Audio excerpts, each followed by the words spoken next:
punchy, a little sleepy from having our lunches, but please use the chat or turn on your mic when you do and interrupt us. That's okay. We don't care. This is open discussion. We all want our voices to be heard. And this is kind of a deep subject, if you will.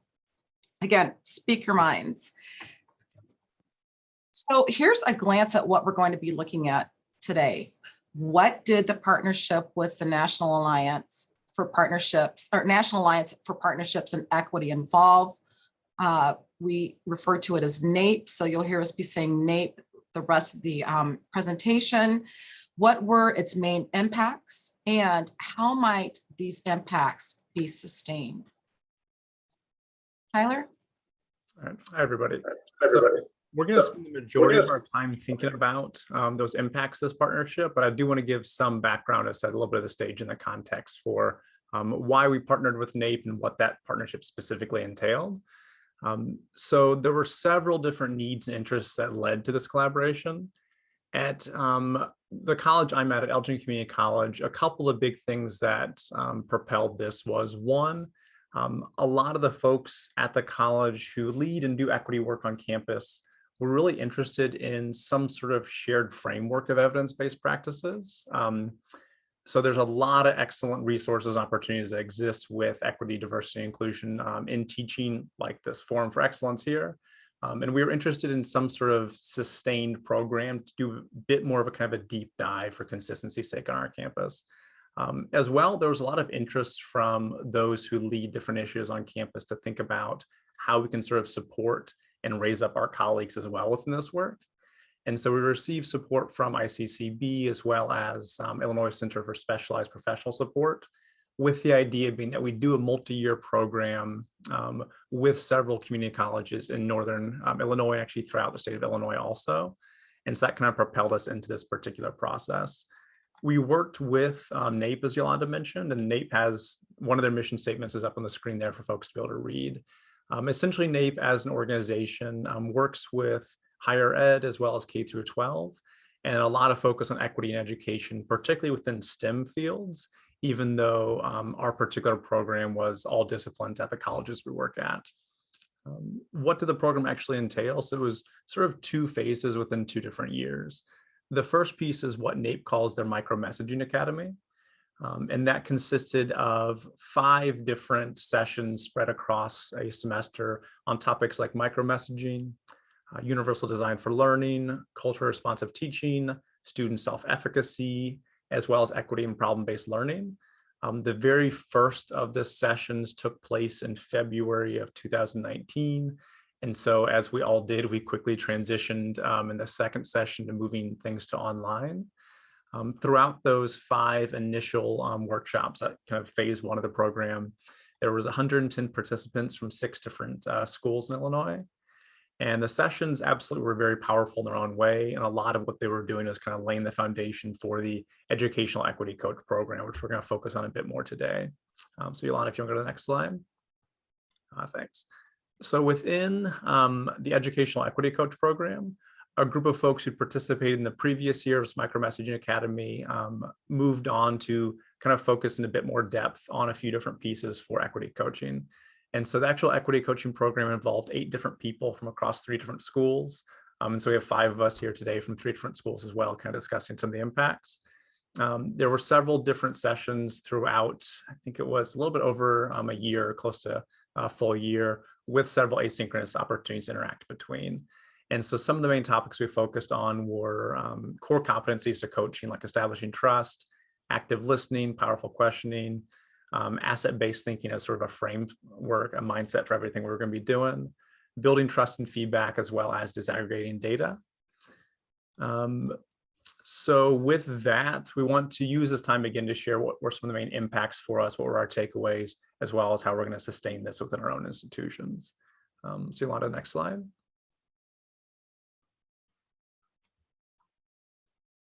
And so I think this piece is each of us is going to share a little bit about, again, who we are, as well as what kind of interested us or propelled us to participate in this program. So Yolanda, if you want to get started. Yes, of course. Thank you. So I'm Dr. Yolanda Barnes. I'm one of the associate deans in sustainability business and career technologies at ECC. One of the reasons that I wanted to become certified and take the NAPE coaching was to learn to direct my anger, if you will, when it comes to microaggressions or racism, anything that was JEDI, justice, equity, diversity, and inclusion. Take that anger and make it not that I was so angry, if you will.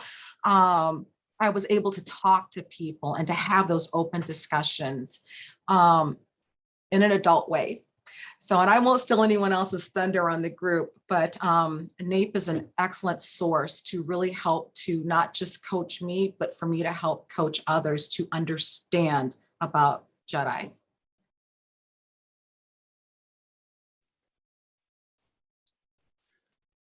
Ready. I'm Pranav Ellis. I'm an associate dean at Kishwaukee College in Malta, Illinois. I decided to engage in the opportunity as a way to enhance my knowledge and skills as it relates to being a leader of diversity, equity, and inclusion work, with a specific focus on learning ways to grow champions. And I thought that the coaching training would provide some of the knowledge and skills that I would need to move into a position of leadership coming from faculty in order to help lead the college's efforts related to DEI work. I'm Dr. Liddy Hope, and my internet is very slow, so please be patient with me. But I was interested in joining NAPE because I wanted the chance, as both my colleagues said, to meet with and learn from other people, especially from people that aren't on my campus. It tends to be the same faces that show up, and I love working with those folks, but I was interested to see what would happen when we got to learn from other people and the ways that they are doing things too. I was also interested in the longevity of the project and what would happen over the course of what really ended up being 2 years with the workshops. So to see what my growth could be with that accountability and that consistency. Thank you, Dr. Lid. My name is Christine Lopez.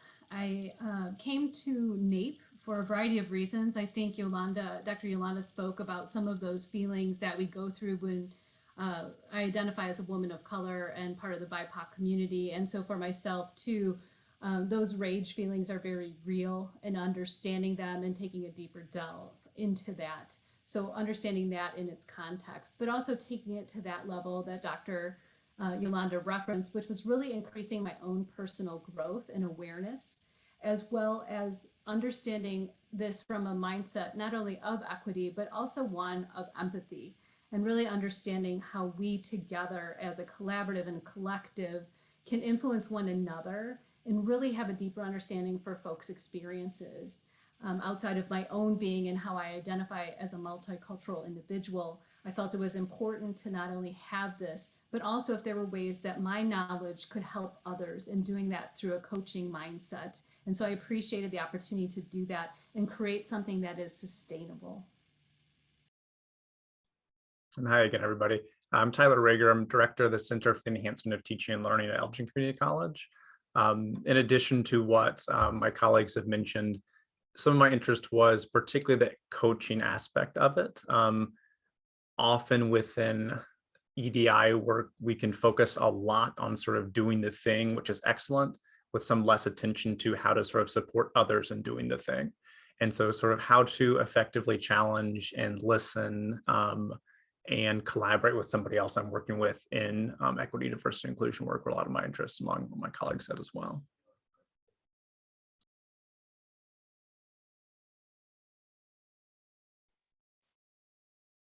I think you're muted, Pranav. Yeah, took me a second to find that unmute button again.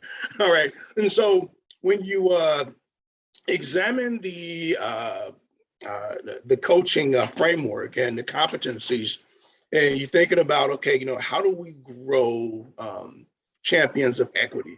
And I think of it in the same way as how we look at like sports, right? And so needing like coaches to kind of guide us to winning these, I would call equity and inclusive like championships, right? And so when I think about these competencies, things that really stood out to me was embodying a coaching mindset, right? And so when I'm thinking about the 90s Chicago Bulls, I'm thinking, okay, how do I embody this, this coaching mindset, being like student-centered, right?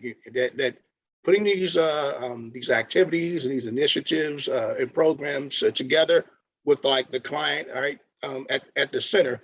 And as an associate dean, I'm thinking about, well, how do I, as we are looking at growing equity champions, do stuff that puts like, if I'm coaching faculty, how do we, develop these relationships that's focused on them, right? So I got these two populations, but then doing so and embodying that coach mindset by doing things like regulating your emotions, right? So you think about, man, I'm angry about the amount of discrimination that happens in society, but how do I keep or regulate my emotions in order to be a good coach, right? For these students and for the faculty members. Being aware of both the context, here we are, right? And how this shapes who you are and the people that you are coaching. And I think also important is realizing too that culture and your background and identity shapes who you are, and it does the same for those folks that you are coaching. And then another thing that really stood out to me in the material was being prepared for engagement, both mentally and emotionally, right? So it kind of helps to maintain that consistency that you need, right, in developing coaching relationships. The competency that I think beyond the foundational component was of the second most importance to me was that cultivating learning and growth, right? And so when you think about like cultivating learning and growth, one of the major components of that is incorporating new knowledge into worldview, because sometimes people haven't developed like a growth mindset. And so helping to facilitate that growth mindset, incorporating new knowledge, new skills may change your worldview, right? And that's kind of how we grow equity champions among people who don't have the same desire as you do to embrace this work. Really good coaches do so by creating partnerships, right? So once you establish like a trust and an arena of like where folks feel safe, right? You can partner with folks to design a plan, right, for how they are going to engage. And you do so by acknowledging their autonomy, right? Because you can't expect to do the work for them, and recognize they have the capacity to get this done, right, without you. And one of the things that you can do to kind of facilitate that growth is support the application of the stuff that you're working on. So once you got that plan in place, right, support the application of what's learned. And then I think a major important part of coaching related to that cultivation of learning and growth is celebrating progress and success. Because sometimes we forget to do that on that path towards moving on to the next program and the next initiative. So when I think about how to build those successful coaching relationships, those are the things that really stood out to me the most from our experiences getting this equity training. Excellent. Thanks very much for that, Evelyn. What I'll share about, for me, one of the big sort of impacts was what within the program was called the Action Research for Equity projects. So these projects are a requirement for everyone who is in the coaching equity program, as well as a pretty big kind of pillar of what we're doing. Essentially what these projects were, it was tasking all the participants with choose one particular strategy that we've talked about. So for instance, Evelyn said several different effective coaching strategies. There were several things that came up in our workshops. And so the task was choose one of those things, choose one particular context or scenario to intentionally implement that this semester. And then lastly, determine a specific way you can measure the impact of that. And so for that, the different sort of measurement tools that we thought about were things like surveys or pre and post surveys, comparative scores, observations from peers or students, journals, focus groups.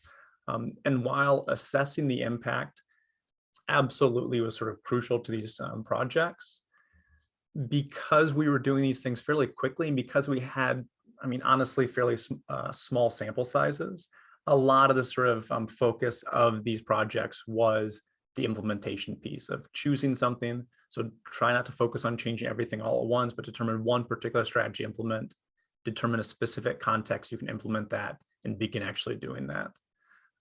So some of the examples of things folks focused on within our group was one, how to teach intersectionality to students. A second project somebody focused on was ways to establish from the very beginning of an online course a sense of belonging. And a third example I'll mention is, this is what Dr. Barnes and I worked on together, was for supporting CTE faculty in the transition to remote teaching and online teaching. What were different ways that we could work to hopefully build the self-efficacy of those faculty to be more confident in how they might move something like a automotive class to an online experience. And so how could we sort of scaffold that and build up self-efficacy with those faculty? Why this format was helpful is for us as a group, it allowed us an opportunity to kind of share the implementations we were doing, to be able to share about also the assessment we did, to be able to ask each other questions. And so the actual reporting, the actual sharing of these projects was fairly informal. It involved a lot of questions to each other. It involved a lot of sort of thinking through the process as we were sharing. And the biggest, I would say, takeaway for why this particular project was important is that within our work, at least at ECC, with a lot of initiatives we do, we can spend a lot of time planning and strategizing and thinking through every single variable in detail before we actually do it, to the extent that a lot of things can get pushed down the road a bit. And the Action Research for Equity projects was a really good sort of motivator, momentum to, again, choose one thing and do it. While with large scale interventions, absolutely it's important to get those variables lined up from the beginning. There also is a need to choose one thing and do it in one particular context and assess its impact. And so as a formula, as a model, it's fairly simple, fairly intuitive, but it did very much motivate us to actually begin implementing our practices in ways that we hope to continue in our institutions. Thank you, Dr. Rager. So looks like Liddy. Yep, that's us. So thanks. Sorry. Thanks, Dr. Rager, for setting us up for that. One of the things that we learned throughout the process and was really driven home was the importance of data in a lot of different forms, whether that be at an institutional level for your entire college or at your course level, or even as Tyler was talking about for these individual projects. A big piece of that is access. Who has access to the data? What data do we already have? Do we know that we have access and how to get it? There might be some data literacy pieces that can be put in there. I want to echo what Tyler said. We don't need to get caught up in the having perfect data. If it's there, let's use it and let's start understanding it, and we can revise as we go for sure. One of the things that we all learned again and again was the importance of disaggregating the data and pulling it apart and putting it together in different forms. So for example, I can look at one of my classes and think engagement looks great across the board. I've got 80% attendance. But when I tease that out and I look at what's happening for my Latina students versus what's happening for my Black male students, I see a big difference, right? And what is that about? And that's where the work can really happen. The importance of having support throughout this entire process. And Tyler really talked about that, how wonderful it was to have a community, but we can create that wherever we are, right? Each of us can do that, and having people to bounce these ideas off of and try to figure things out and make mistakes, which we'll talk about a little bit more, and make meaning of it. This, for me, Mr. Ellis, I don't know about you, but for me, this was one of the biggest takeaways was I would look at data and understand it one way, and then hearing somebody else understand it in a different way, and then coming up with 4 more things on top of that. It was really, really cool just to get those different perspectives. And I was going to say, I agree with that take on it, that, making meaning of the information, whether it's qualitative data or quantitative data, to kind of shape the narratives of your institution. Because to me, what that means is as we're understanding the information that we're getting, it gives us that opportunity to engage in the type of strategic thinking that we need to engage in as individuals or in groups or even as a whole organization, right? In order to make those data informed decisions, right? We've got to gather the information, have access to it, and then apply it, in whatever our strategic planning efforts are. Yeah, absolutely. And it becomes this cyclical process, right? We're just constantly informing and moving and informing and moving. So using data, I've been using data my entire career. Once upon a time, I was a corporate head of research, but this was a different level for me to look at it in this way and to look at this with colleagues from across colleges and across disciplines. It really gave me a new insight. But it can be a little bit scary, right? Sometimes we get scared at looking at our numbers. We don't know how to look at them, or we're not sure what we're going to find. So the next piece we're going to talk about, we're going to get a little bit deeper with this and talk about some of the emotions, Dr. Barnes. We're going to pause just for a quick. There is a question in the chat from April, and it says, what I have heard so far sounds powerful. How do you all find out about this opportunity and get connected with the project? And then the second half is, are there opportunities for smaller organizations to tap in? Tyler, if you're unable to mute, this might be a better question for you. Yep. So I put up just a few things in the chat. I can follow up with the chat as well later. A couple of things I would say in terms of our connection to NAPE. We had a few colleagues at my campus at Elgin Community College who'd been in workshops and professional development with NAPE at other conferences as well, and were interested in following up because we were aware of that they had programs that were sort of sustained, that you could take sort of Micromessaging Academy, which was a semester long or could be made into a semester long opportunity. And so we were interested in that. The two things I mentioned in the chat, and we'll kind of, I think, probably dip into a little bit later on the session too, is that regardless of sort of the organization, I would say, two of the things that were really impactful for us was, one, having this be a collaboration among different institutions. And so as others have mentioned, that was pretty crucial to us in terms of, if nothing else, just being encouraged to know, hey, the same things we're struggling with at Elgin, the same things I'm considering my own work are coming up at other institutions as well, learning from what they're doing. And the second thing was having to be set up and introduced as not just sort of a one and done piece, but we're going to be meeting across this full semester, across this full year, to really be able to build in some accountability and some follow up on things too. And I think we'll probably touch on a few of those pieces as we move forward too with our next speakers. Great, thank you, Dr. Rager.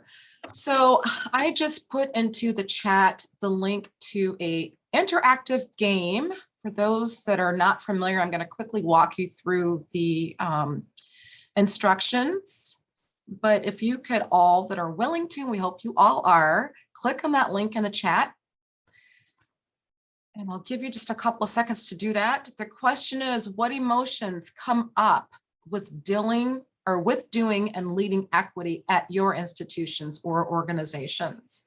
So over on the left navigation, there is the fourth icon down is a sticky, and you were able to write on the yellow. Mine happens to be yellow. You can also change the colors, whatever floats your boat, and you're able to post your answer on this. And then once you have that done, as soon as you start typing, the save button becomes live. Just click save. And so we'll give you a couple of minutes to do that. And please do join us in this interactive game if you can.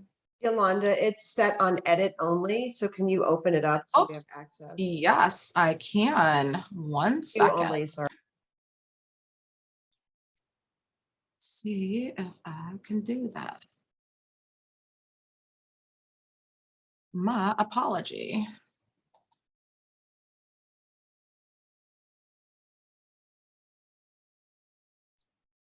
Okay, now try and see what you all get. Let me copy the link again and put it back into the chat. Yolanda, I think you did it as viewer instead of editor. Oh, well.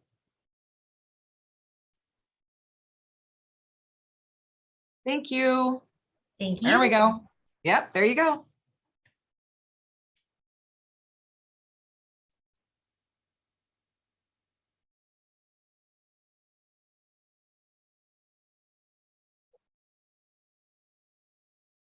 Great. I can see people going in now. Wonderful.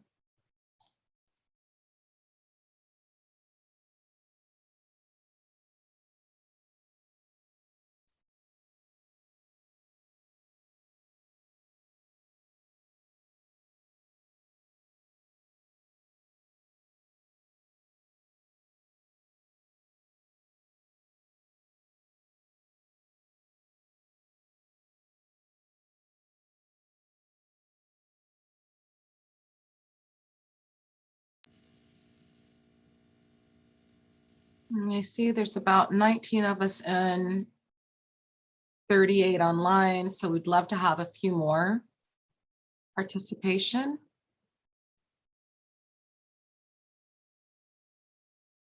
And that's okay if there's duplication, we would expect that.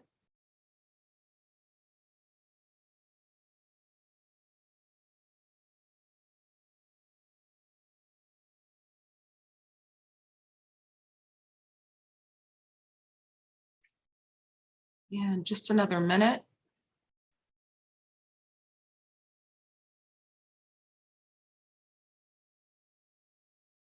Some good ones. White guilt. Did not expect to see that one. Red tape.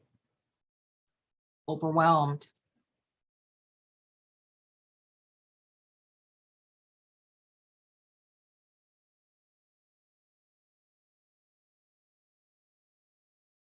Interesting. Performative allyship. Interesting. Apathy. Leery. Tired of self-regulation. Yeah. I think some of the things that we were going through last year and the height of the pandemic with George Floyd and all the others, too many to mention. I, for one, was suffering from racial battle fatigue. And these all fit in. And I think that's going back to why we do what we do on our campuses, to help, to coach. You're all right in line with where we are all at on this. What about laziness? Well, that's a good one too. All right, we're going to wrap this up. I see 20 people were in. We have about 20 posts. Let's go back to the slides.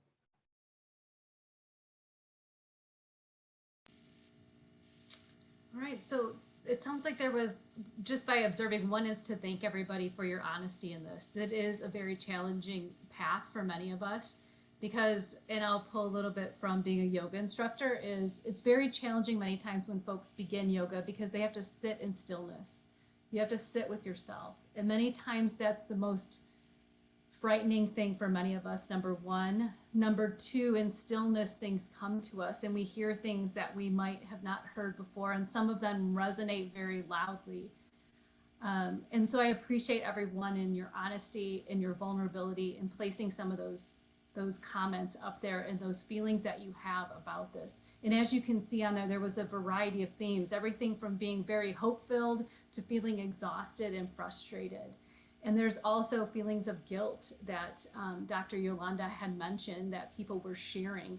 And so one, I want to acknowledge the fact that all of us are coming from different spaces and how we experience things, and to making sure that we're honoring folks. So the other part to this too is, as we move forward in the question, I'm going to ask you for a little bit more interaction, is just remembering that we here honor silence. So we do honor silence. So please remember that. I'm going to ask another deeper question too, as we're getting kind of those feelings going. And I'm going to go from one side to another side, which is sharing, asking you to share with us an environment or a relationship where you feel safe or secure. And so we're opening this up to chat. You can unmute yourself if you'd like. So feel free to share with us if you want to type in that place that you're feeling. And we selected this picture particularly because I've heard that warm and fuzzy feelings come from little tiny beautiful puppies. So we chose this intentionally. So thank you all for continuing to put your insight in here. So I've safe and secure with family and playing games. Awesome. So game nights with my wife, I see up there. Other thoughts people might have that they want to share on what feelings come together with safety at home with the covers around me. Oh, Wanda, that was me last night. It was so warm. 3 sets of layers I had. Libraries, incredible, have always been a safe space. My close colleagues in colleagues' offices, having that feeling of security. Fishing, beautiful, out on the water. Liddy saying she loves libraries, and Wanda, thanks for the vote of confidence with my nice down comforter. Walking in nature, always a great way to connect. Beautiful.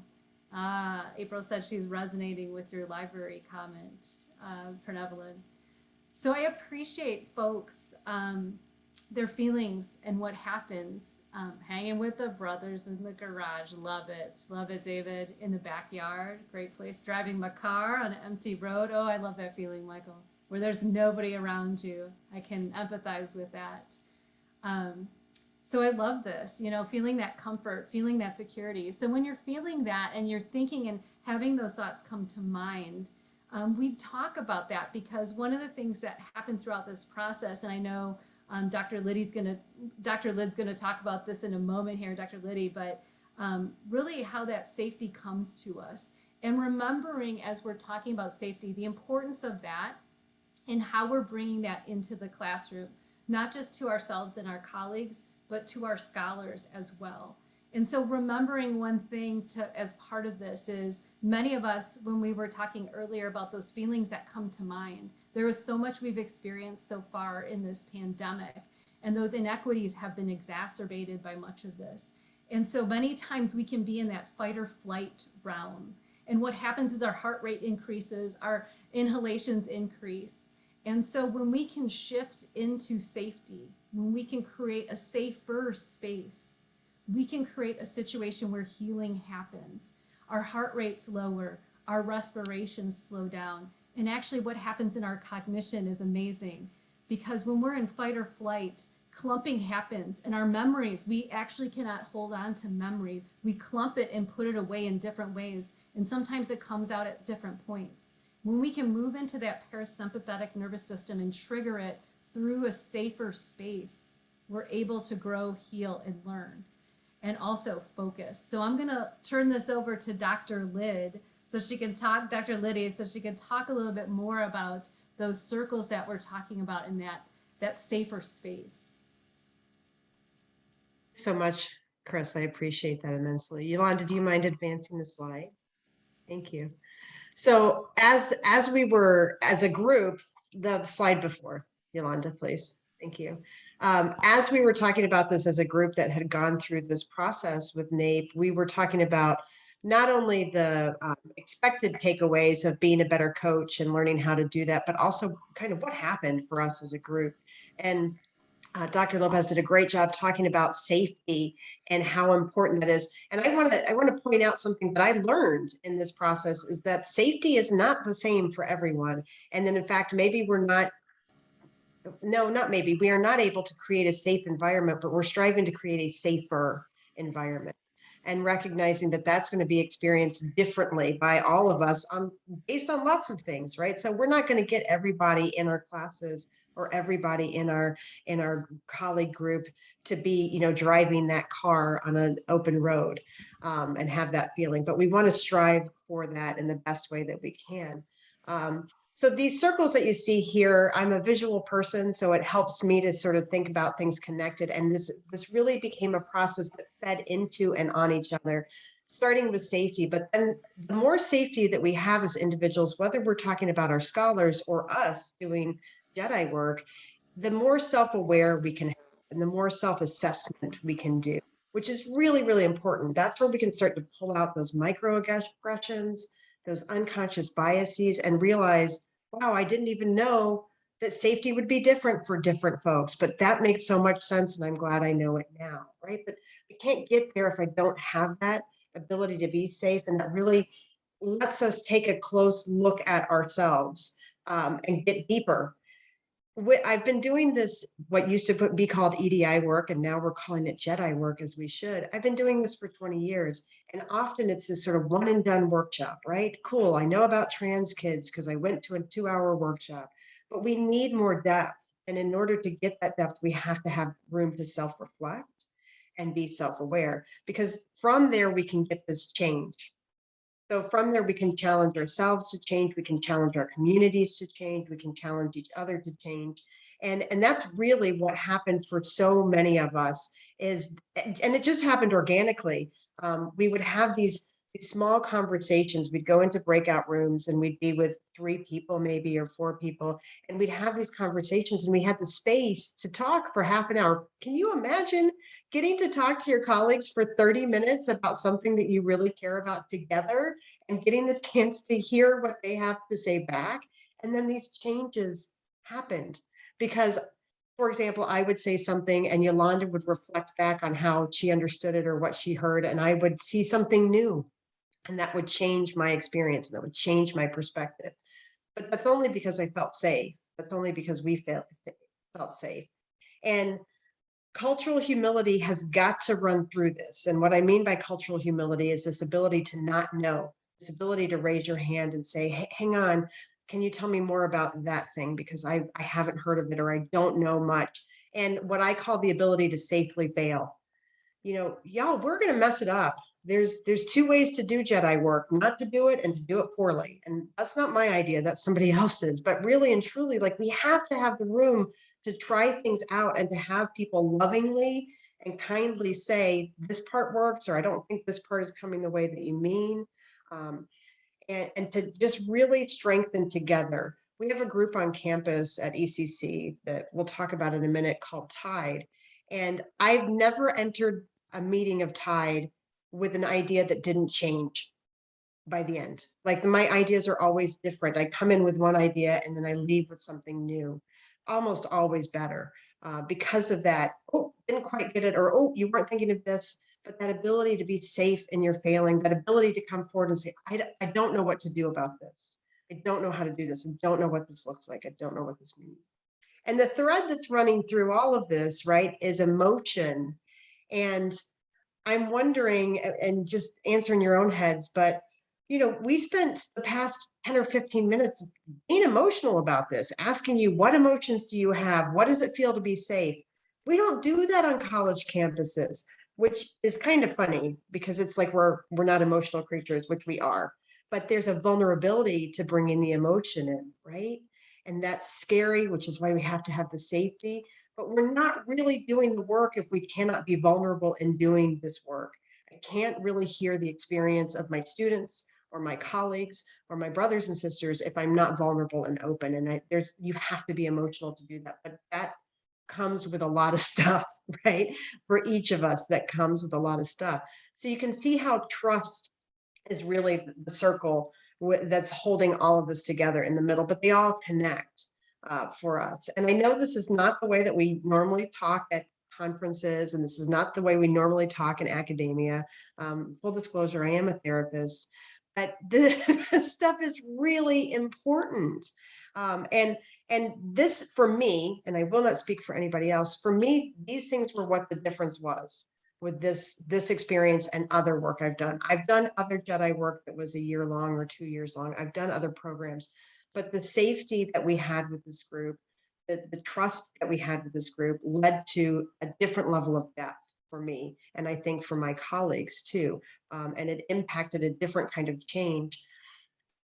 Tyler spoke about it maybe a few weeks ago, this idea that we've sort of sparked all these little things across various communities that we're all connected to. It isn't as if we took one big idea and we created it and then trotted it out. We just changed. And then that change takes fire everywhere else. So we can do that. We can do that in our classrooms. We can do that in our staff meetings. We can do that in our workshops.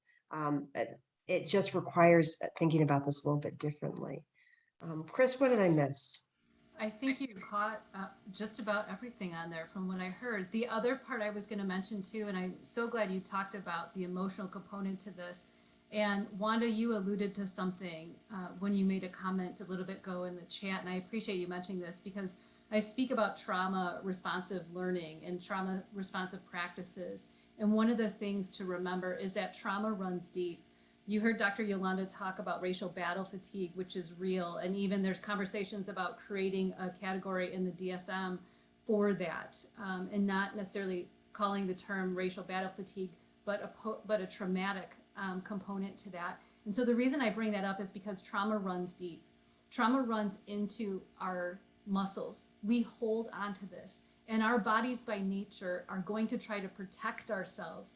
And one of the ways we protect ourselves, if you ever feel your body tensing up, maybe when you had that question on that jam board asked to you and you tensed up, that's your body's way of protecting itself. So acknowledge that. As we do in yoga, I ask folks to just acknowledge it and decide what you want to do with that thought and feeling and emotion. If it's bringing you joy, if it's not bringing you joy, but also activating on that, going to that next level, which means you are having to do a lot of self-reflection. So I ask all of you, how are we all practicing self-reflection, not only for ourselves, but modeling it for our scholars as well, because there's a lot of vulnerability that can happen in the classroom on this too. The other thing I'm going to mention is the connection with data. And so there's truth that sometimes can come from data that can help us learn a little bit more about our own selves and being open to that, but also remembering how we handle data in a positive way. And I think some of my colleagues already spoke to that a little bit earlier. The other thing I was going to mention, and this is a quote that we use in yoga, which is, your ego's not your amigo. And so remembering that this is, as Dr. Lid had talked about, a very humbling component. And so remembering that, I feel incredibly close to my colleagues that are in this session with me. I feel incredibly close to them. And it's because of these conversations we've had. And then finally, of course, Pranava and I have to acknowledge your comment about the Chicago Bulls. Because if anybody's out there and talking about coaching, we all know Coach, well, I don't know if we all know, but those of us from Chicago that follow the Bulls know about Coach Phil Jackson. And I will encourage folks that have never read this book to seek it out. I am not getting any funds for this. I will say for myself, it was an incredible book to read, which is called Sacred Hoops, Spiritual Lessons of a Hardwood Warrior. And it's incredible to hear the perspective from Coach Jackson on how the team came together and what he did. And part of that, to your point, Dr. Liddy, was actually break down and come into emotion. So I will leave you all with that. Thank you. Great. Just real quick, we wanted to talk about some of our affinity groups, support groups, if you will, safe places that we can go to on our campus. The one on the far left is MAGIC. MAGIC is Multicultural and Global Initiatives Committee. Here at ECC, it aims to prepare individuals to succeed in diverse society by providing and supporting multicultural learning experiences. I've already put in the chat the one about Tide. Tide's logo is down at the bottom in the middle. It looks like the ocean, so the tide. On the left, you see BEST. That is ECC's newly created affinity group, Black Employee Support Team. That was created out of the racial intentions in this country last year. We also have Quest, which kind of follow BEST for the Queer Employee Support Team here at ECC. And we do have a couple of others to mention. Mr. Ellis? Yeah. Well, on our campus, we have a few groups like our Gender and Sexuality Committee. We have our Kishwaukee College Black Caucus. But I think the newest addition is basically a new counter space, right? Because historically, you know, minoritized students have created their own counter spaces, right, to develop support systems to help them to be successful. And so our intercultural center will be like a hub for groups of students who need space and resources so that they can develop those supportive relationships to help breed the success that we seek for them. So I'm excited about that addition on our campus. And we also have something similar to the intercultural. We have our multicultural center at the College of Lake County, which hosted a sundry of entities also similar to yours, Pernevalin.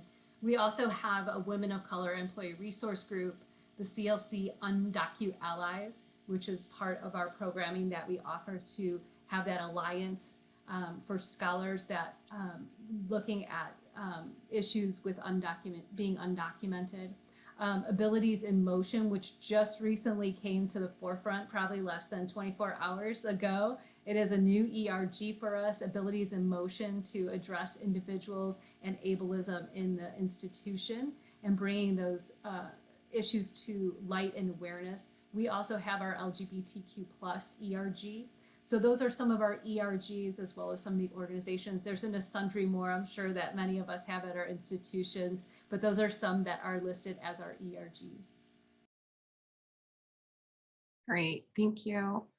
And so we are on our last slide.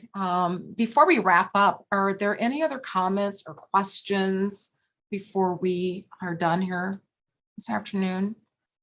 Feel free to welcome to take off your mic, put it in the chat. I just wanted to say, I'm sorry, Yolanda, this is Wanda from Harper. I just wanted to say that I really enjoyed this class. I got some takeaways as far as helping one another and opening up to one another. So this has really taught me going forward. I'm new to Harper College, so it has taught me going forward to sit and listen and also to share what I need to share at the given time and the appropriate time. Thank you, Wanda. Anyone else? There's a question in the chat, Yolanda. Will you share what tools you use to disaggregate data and how you share that data with faculty? I can talk a little bit about ECC and how we do that.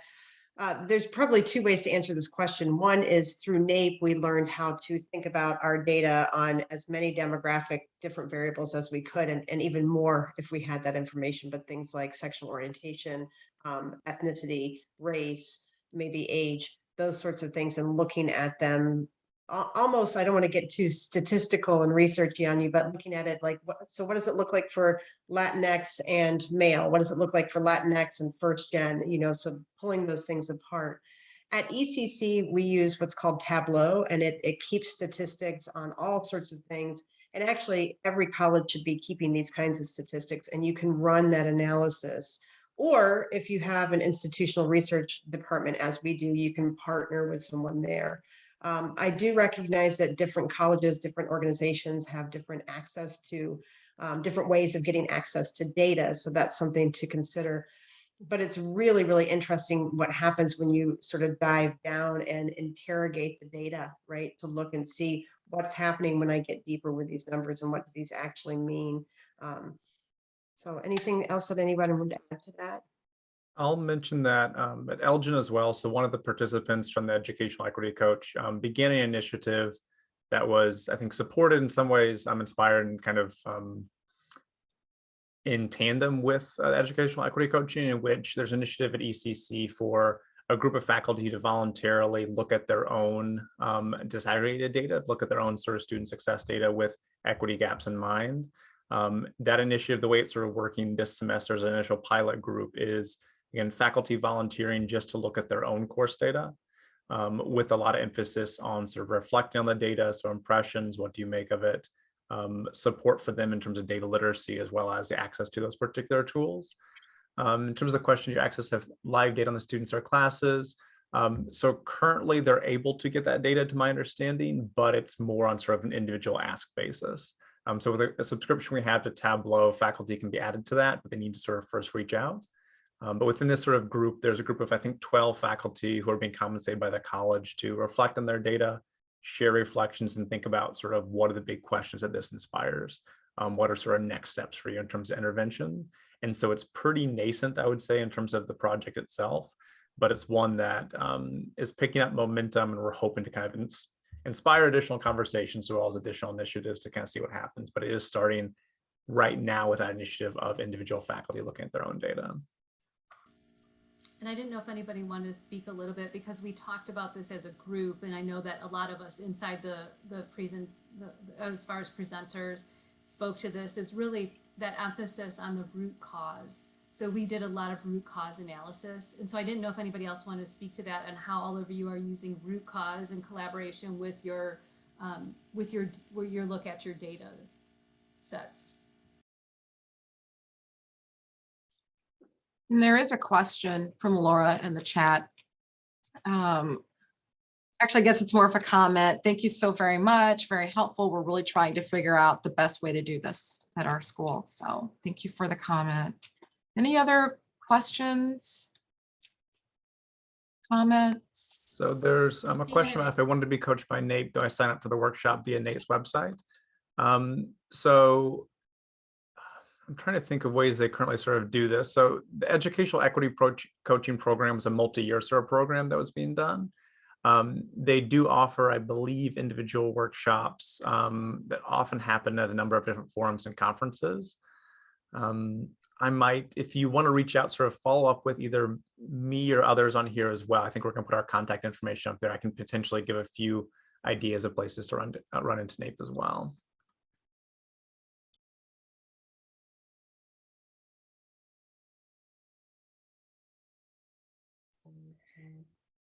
Okay. People can also contact you guys on the Whova app as well. They have ability to send you messages.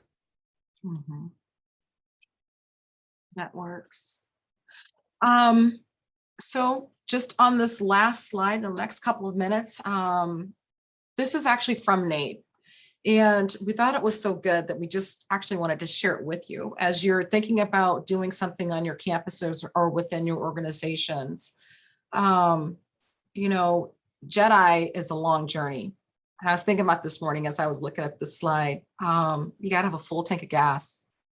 And it may never end, which I'm sure it won't. So you just need to make sure you've got enough gas in that car that you can continue to move down the road as we're looking ahead. And so I'm not going to read the slide to you. I know it's been up for a couple minutes, so I'm going to go right into the next slide. We just appreciate you all giving us the space to be able to share with you this afternoon. And so thank you all for attending. And the next slide is just our contact information if you wanted to contact any one of us. And I'll leave the slide up, and I believe that our hostesses do have some housekeeping items at the tail end. Anyone else from my group that wants to say anything before I turn this back over?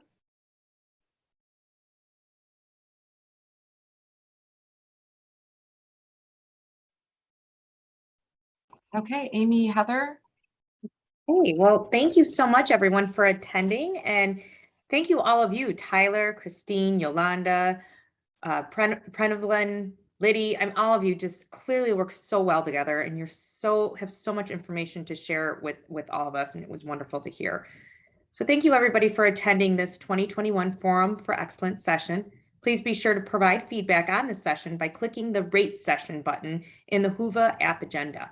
We would also like to take time to direct you to our on-demand sessions, which you can access at any time during or after the conference.